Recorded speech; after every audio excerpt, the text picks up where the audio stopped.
안녕하세요. 딸아이 하나를 키우고 있는 50대 워킹맘입니다. 아무리 쥐어짜내려고 해도 좋은 점이라곤 하나도 생각나지 않는 별나디 별난 어머님의 며느리로 산지 16년 가까이 되었는데 최근에 일로 더는 어머님을 감당할 수가 없어서 이야기 좀 해볼까 해요. 그리고 솔직히 어른을 상대로 이런 말 뭐하지만 도대체 어머님은 뭘 믿고 저러시는 건지도 모르겠네요. 물론 가진 거 없다고 부모가 아닌 것은 아니지만 저도 오죽하면 이런 말을 하겠어요? 남편과는 지인의 소개로 만났고 연애를 시작한 지 2년 만에 결혼 이야기가 나왔습니다. 남편이 먼저 저 좋다고 죽자사자 쫓아다녀서 시작한 연애였고 결혼 이야기도 남편 입에서 먼저 나왔죠. 당시 저는 서울에서 여대를 졸업한 뒤 바로 취업에 성공해 회사를 다니는 중이었고 남편은 작은 식당을 운영하고 있었어요. 그래서 저는 연애를 시작하던 당시만 하더라도 남편보다 제 조건이 소위 딸린다고 생각해 본 적은 없었거든요. 그런데 프로포즈를 하면서 남편이 말하길 어머님이 예전부터 남편이 결혼할 때 무조건 24평짜리 아파트 한 채를 해주겠다 하셨다는 거예요. 그리고 저도 사람인데 그 소리 듣고 기분이 안 좋을 리는 없었죠. 남편이 그 정도를 해올 거란 기대를 하고 있던 게 아니었기에 놀라기도 했었고요. 그런데 문제는 그 아파트를 이유로 언젠가부터 어머님은 계속해서 남편이 믿지는 장가를 간다는 식으로 말씀을 하셨습니다. 그리고 그런 어머님의 언사로 저도 그렇고 친정부모님도 그렇고 몹시 마음이 상했었지만 파혼까지는 생각하지 못했네요. 당시만 하더라도 그 정도 유세는 받는 쪽에서 좀 참아야 한다는 생각이 저변에 깔려 있었거든요. 게다가 친정어머니께선 어쨌든지 간에 남편만 제 편이면 결국 자식 이기는 부모 없다고 저희 시어머니도 별 수 없으실 거라 하시며 남편하고 잘 지내라는 말씀을 몇 번이나 하시더라고요. 지금이야 만약 제 딸이 저와 같은 소리를 들으며 시집 간다고 하면 미쳤냐고 그런 집구석에 뭐하러 가냐 하겠지만 한편 그렇게 아파트 한 채 가지고 온갖 생색을 다 내시던 어머님께서 상견례까지 다 끝나고 나서 말을 바꾸셨어요. 알고 보니 아파트 한 채를 해주겠다 하셨던 것도 당신 명의로 가지고 있던 아파트를 남편 명의로 돌려주겠다는 거였는데 당시 그 아파트에 세입자가 있었거든요. 그리고 그 세입자를 핑계로 드시며 저랑 남편더러 시댁에 들어와서 살라고 하시더라고요. 그런데 제가 합가는 정말 꿈에도 생각해 본 적이 없었어요. 어떻게 시집살이를 겪으면서 회사 생활까지 하나 생각만 해도 끔찍했죠. 그래서 결국 남편에게 결혼 이야기는 없던 걸로 하자고 했어요. 아무래도 내가 당신한테 어울리는 짝이 아닌 것 같다고 각자 갈 길 가자고요. 하지만 남편이 저를 놔주지 않았습니다. 저랑 헤어지면 자기는 누구하고도 결혼하지 않을 거고 어쩌면 당장이라도 죽어버릴지도 모른다며. 그리고 그런 이야기를 계속해서 들으니 제 마음이 약해지더라고요. 그리고 남편이 저한테만 그런 것은 아니고 시부모님한테도 계속 그런 식으로 회방을 놓으시면 두 번 다시는 아들 얼굴 못 볼 줄 아시라 그렇게 난리를 쳤던 모양이에요. 그래서 결국 파혼 이야기는 없던 걸로 하고 다시 결혼 이야기가 진행이 되었어요. 단, 어머님이 아파트 명의는 당장에는 못 넘겨주고 제가 애 낳으면 그때 해주신다 하시대요. 그래서 알겠다 하고 결혼했습니다. 까놓고 말해서 아닌 게 아니라 그런 어머님의 모습이 어찌나 치졸하고 치사하게 느껴지던지. 결혼 당시 어머님이 딱 하나 마음에 든다 하셨던 게 제가 돈을 번다는 거였어요. 그런데 그것도 좋은 뜻으로 마음에 들어 하신 건 아니고 제가 당신 아들 등골은 안 빼먹겠구나 그런 식으로 말씀을 하시면서 마음에 든다 하셨죠. 사실 저희 어머님은 말 한마디를 해도 참 밉살맞게 하시는 재주가 있으신 분이셨습니다.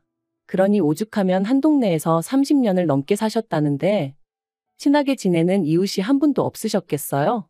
하지만 제가 임신 소식을 전하니 대번에 하시는 말씀이 당신한테 애 맡길 생각은 꿈도 꾸지 말랍니다. 주변 사람들이 애 봐준 공은 없다고 하더라며 고생은 있는 대로 하고 며느리 눈치 볼 일 있냐 하시면서 말이죠. 그래서 알겠다 하곤 친정어머니한테 부탁을 드리기로 했어요. 당연히 매달 얼마씩 드리기로 했었고요. 그런데 이 소식이 어머님 귀에 들어가자 난리가 났습니다. 애는 엄마가 키워야지 왜 남한테 맡기냐면서요. 남이 아니라 외할머니다. 게다가 친정어머니가 오고 가고 하시면서 봐주시는 거다. 아무리 말씀을 드려도 들으려 하질 않으셨어요. 그리고는 급기야는 머리까지 싸매고 들어놓으셔서는 저더러 친정으로 돈 빼돌리려고 술을 쓰네어쩌네 별소리를 다 하시대요. 그래서 결국 저희 친정어머니도 두 손 두 발 다 드셨고 제가 직장을 관뒀습니다. 그런데 아이가 태어난 후 알게 된 사실은 더 충격적이었어요. 사실 어머님은 저희 신혼 때부터 연락도 없이 수시로 저희 집에 드나드시는 분이셨는데 친정어머니가 손녀 봐주러 오게 되면 당신이 오기 불편하니까 그래서 안 된다고 막으셨던 거더라고요. 그리고 이 사실을 알게 된 저는 정말 속에서 끓어오르는 분노를 참을 수 없었습니다. 그뿐인가요? 아이가 태어난 이후로 저희 부부는 어머님께 결혼 당시 약속하셨던 대로 아파트 명의를 바꿔달라 말씀드렸어요. 그랬더니 저희 어머님 하시는 말씀이 당신이 주고 싶으면 주는 거고 주기 싫으면 안 줘도 그만이라면서 저희가 말하는 게 싸가지가 있네 없네. 그리고는 결국 세금이 어떻고 이런저런 핑계를 대시면서 2달 가까이 저희를 당신 손바닥 위 떡 주무르듯 하시더라고요. 그래서 제가 남편더러 죽이 되든 밥이 되든 이 집에서 나가서 우리 능력으로 살자 했습니다. 남편도 미안하다면서 얼굴을 들지 못했고요. 그리고 그렇게 저희는 은행 대출까지 있는 대로 끌어다가 어머님 보란 듯이 아파트 한 채를 샀네요. 남편이 미안하다며 제 명의로 사라길래 거절 않고 그렇게 했고요. 한편 저희 애가 초등학교에 들어가던 해였습니다. 남편에게는 아래로 6살 어린 시동생이 있는데 그 시동생이 결혼할 여자라며 예쁘장한 아가씨를 데려왔더라고요. 그리고 듣자 하니 당시 시동생은 직원 수 20명 남짓의 중소기업에 다니고 있었는데 그 회사 대표 딸이라나요? 이 얘기가 나오고 시부모님은 아주 축제 분위기셨어요. 특히나 어머님은 가만히 있는 저를 들먹이시며 그 아가씨는 말하는데도 아주 야무지고 똑부러지더라.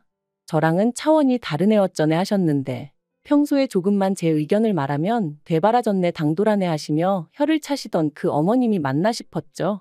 하지만 그 무렵엔 저도 어느덧 시집 온 지 10년 차였고 어머님의 말 한마디로 울고 웃고 하던 시기는 어느 정도 지났을 때였거든요. 그래서 마음에 드는 며느리 보게 되셨으니 좋으시겠다 하고는 대충 넘겼습니다. 그리고 사실 그런 어머님의 말씀보다 저를 더 열받게 한 건 어머님이 이후로 보여주신 행동들이었어요. 저희한테는 그렇게 집 한 채로 시작부터 끝까지 약을 올리시더니 정작 시동생이 장가간다 하니 보란듯이 저희가 살던 그 집을 시동생에게 내주셨습니다. 그뿐인가요? 명의도 시동생 단독 명의가 아닌 동서랑 공동 명의로 한다는데 그러라 하셨다대요. 아무리 저희 친정이 돈 없고 백 없다 해도 그렇지 어떻게 며느리 둘을 이렇게 달리 대하시나 싶은 게 정말 온몸이 부들부들 떨렸습니다. 게다가 지난 10여 년간 시댁 명절이며 행사며 저는 단 하루도 걸러본 적이 없었어요. 아니, 걸을 수가 없었죠. 여차하면 머리 싸매고 드러누워버리는 어머님. 저러다 정말 어떻게 되시면 그 원망이 다 저에게 향할 것 같았으니까요. 그런데 동서는 이런저런 이유로 얼굴은 비추지도 않고 대신 어머님한테 늘 돈으로 드리더라고요.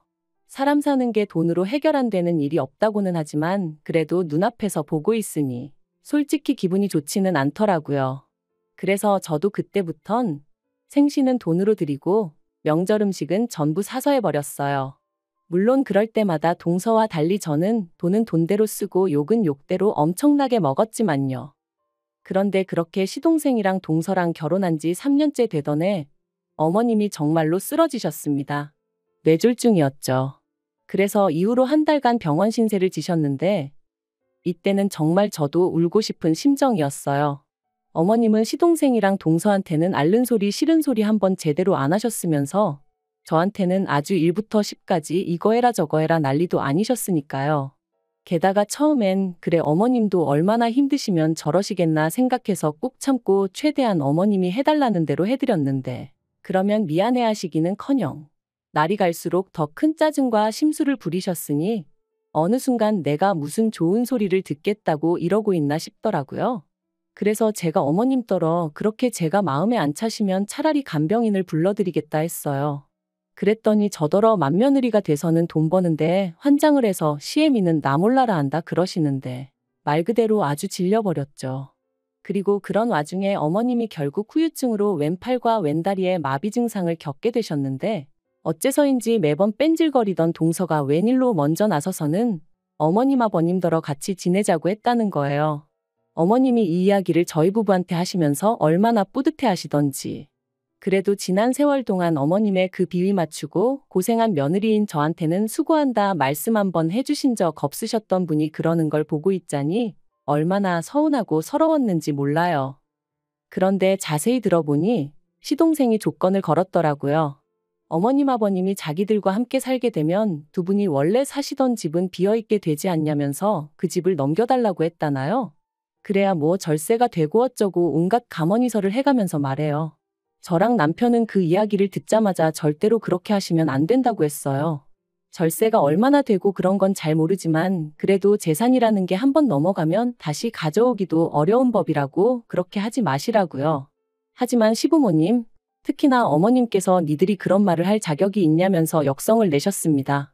애 낳기가 무섭게 집 내놓으라고 한 것들이 니들 아니냐면서 그래놓고 동생한테 재산 까게 생겼으니까 그게 셈이 나서 부모 자식 간에 이간질을 하느냐고. 정말이지 저희를 세상에서 둘도 없는 쓰레기들처럼 몰고 가시더라니까요. 결국 제가 남편더러 그냥 신경 쓰지 말자 했어요. 이제 어떤 일이 생겨도 그건 시부모님 두 분의 문제이지 우리가 나설 게 아닌 것 같다고요. 하지만 그렇게 시동생네와 시부모님이 합가를 시작하기로 한 날짜까지 일주일인가 남겨놓고 일이 터졌습니다. 회사에서 평소와 다름없이 일을 하고 있는데 어머님한테 전화가 걸려왔어요.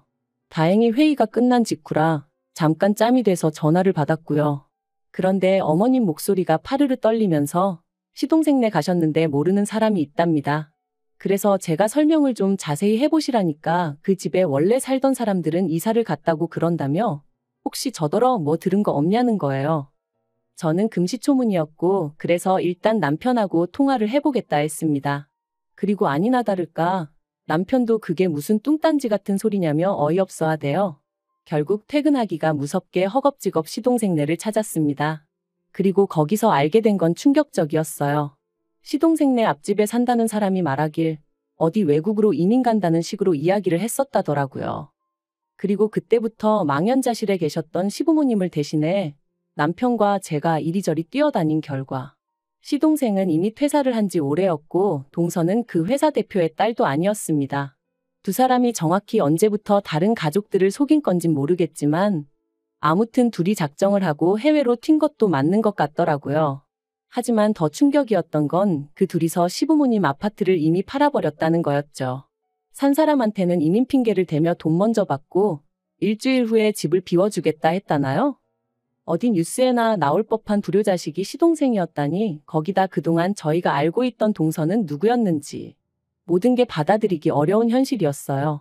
하지만 당장 그런 것보다 더 큰 문제는 오갈 데가 없어진 시부모님을 어떻게 하냐는 거였죠. 그리고 결국 두 분을 거리로 나앉게 할 수는 없었으니 저희 집으로 오시게 했습니다. 그런데 미안해서 어쩔 줄 몰라 하시는 아버님과 달리 어머님은 시작부터 저희를 어찌나 곤란하게 하셨는지 몰라요. 그 와중에 당신이 쓰시던 가정가구를 다 챙겨와야 한다며 억지를 쓰셨으니까요. 그래서 그나마 남는 방이 하나 있어 다행이지 그렇지 않으면 두 분 오시라고도 못할 판인데 그것까지 어떻게 다 가져오냐고 안 된다 했어요. 그랬더니 벌써부터 제가 당신을 구박하니 어쩌니. 게다가 그뿐만이 아니었습니다. 저희 딸애를 붙들고 걸핏하면 제 험담을 하셨던 모양이에요. 그런데 딸애하고 저는 주변에서도 부러워할 만큼 자매 같은 모녀 사이였단 말이죠. 그러니까 딸애가 어머님더러 듣기 싫다 그만하시라 했던 모양입니다. 그랬더니 이제 제가 평소에 딸애한테 할머니인 당신 욕을 얼마나 해댔으면 저러겠냐고 가정교육을 운운하시더라고요. 그리고 그런 말도 안 되는 언쟁이 매일같이 오가니 결국 저희 딸애가 우울증 증상을 보이기 시작했어요. 집에만 오면 마음이 불안하고 초조하다면서 학교 끝나고 집에 와서 저랑 남편 퇴근할 때까지가 자기는 지옥 같다 했습니다. 그리고 애가 집에 정을 못 붙이기 시작하니까 귀가 시간이 늦어지고 저희 부부를 걱정시키는 날들이 늘어갔지요. 그런데 더 열받는 건 그런 일이 있을 때마다 어머님이 애가 저를 닮아서 밖으로만 놔둔다며 또다시 제 탓을 하셨다는 거예요. 그러다 급기야 하루는 저러다 20살도 안 돼서 어디 애비 없는 자식만 들어온다고 그러시는데 그 말 듣고 눈 안 돌아갈 엄마가 어디 있겠어요? 제가 어머님더러 할 말 못할 말 분간도 못하시냐고 소리를 질러버렸네요. 그제서야 어머님이 살짝 주춤하시며 걱정해서 하는 말이었다곤 하셨는데 도저히 그냥 넘어갈 수가 없었습니다. 그래서 남편에게 시부모님을 모시고 살 건지 나랑 딸이랑 살 건지 정하라고 해버렸어요. 그리고 솔직히 남편의 반응은 아무래도 당황스러웠겠죠. 그래도 제가 그렇게까지 나올 거라곤 생각하지 못했을 테니까요. 하지만 이번만큼은 남편도 저 하나 참아서 될 일이 아니라는 건 알아차렸던 것 같아요. 눈에 넣어도 아프지 않을 딸이 예전 같지 않게 반항적으로 변하는 걸 직접 두 눈으로 보기도 했고, 그리고 남편이 결국 시부모님과 마주 앉았습니다. 남편은 어머님한테 도대체 왜 그러시냐 물었는데 어머님의 대답은 어이가 없었습니다. 결혼할 때부터 제가 남편을 인질 삼아 당신 뜻을 좌지우지하려 들었던 게 가슴에 맺혔다는 거였어요.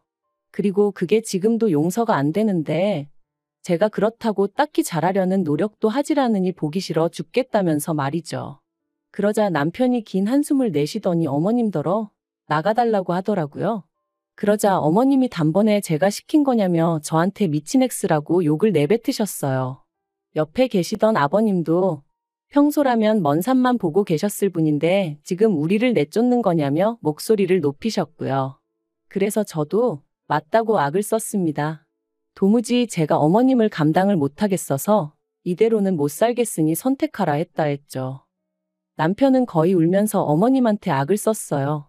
도대체 왜 일을 이렇게까지 크게 만드시냐면서 해도 적당히 하셔야지 왜 가만히 있는 손녀까지 힘들게 하셨냐고, 퍼주는 건 다 동생네 퍼주시고 왜 우리는 이렇게 힘들게 하시냐며 말이죠. 그리고는 남편이 당분간은 원룸이든 뭐든 구해드릴 테니 두 분은 거기서 지내시다가 시동생네 찾게 되면 그리 옮겨가시라 하대요. 그게 자기가 해드릴 수 있는 마지막 배려라면서요. 그제서야 어머님께선 네가 어떻게 우리한테 이러냐며 바닥에 주저앉아 어린아이처럼 우셨고, 아버님은 아버님대로 말도 안 된다며 세상에 이럴 수는 없다 하셨지만 저는 더는 두 분에게 휘둘리고 싶은 마음이 없었기에 방으로 들어가 버렸어요. 그리고는 머리끝까지 이불 뒤집어 쓰고 귀 막고 그러고 있었죠. 이후로 얼마간의 시간이 흘렀을까? 어두운 안색으로 남편이 방에 들어와서는 제 머리를 쓰다듬으며 그간 고생 많았다 하는데 저도 그제서야 정말 눈물이 주룩주룩 쏟아지대요. 굳은 살이 박힌 대로 박혀서 이제 웬만한 일에는 상처를 안 받는다고 생각했는데 그렇지도 않았나 봐요. 그리고 결국 남편은 작정이라도 한 듯 일주일도 채 되지 않아 원룸을 구했다며 시부모님을 모시고 나갔습니다. 솔직히 두 분의 뒷모습을 제가 보면 마음이 편치 않을 것 같아 저 없을 때 모시고 나갔음 했는데 다행이었죠. 어머님은 거동이 불편하시다 보니 아마 아버님이 제일 이래저래 고생을 하실 것 같아요. 그걸 생각하면 아버님 신세도 딱하다 싶긴 합니다만 제가 누굴 걱정할 상황은 아니었으니까요. 아무튼 이후로 저희 가정에는 다시 평화가 찾아왔습니다. 집에 와선 방에만 처박혀 있거나 눈치 보기 급급했던 딸이 예전처럼 거실에서 TV를 보고 엎드려 숙제도 하는 모습을 보고 있으니 솔직히 시부모님에 대한 걱정이나 죄송한 마음보다는 두 분을 내보내길 잘했다는 생각뿐이네요. 다만 남편 속이 정말 어떨지는 알 수가 없었으니 그게 마음에 걸리긴 합니다만 그래도 뭐 결국 제 인생과 제 행복은 제가 스스로 만들어야 하는 거니까요. 이만큼 참고 희생하고 살았으면 충분했다고 봐요. 시동생네 일도 더는 신경 쓰고 싶지도 않습니다. 저희 가족 먹고 사는데 이 정도면 문제 없으니 괜한 일에 더는 얽히기도 싫고 시간 낭비, 체력 낭비도 하기 싫으네요. 어차피 저희가 뭘 해드려도 고마워하시는 일도 없으시고 그러니 두 분이 알아서 잘 헤쳐나가시리라 믿어요.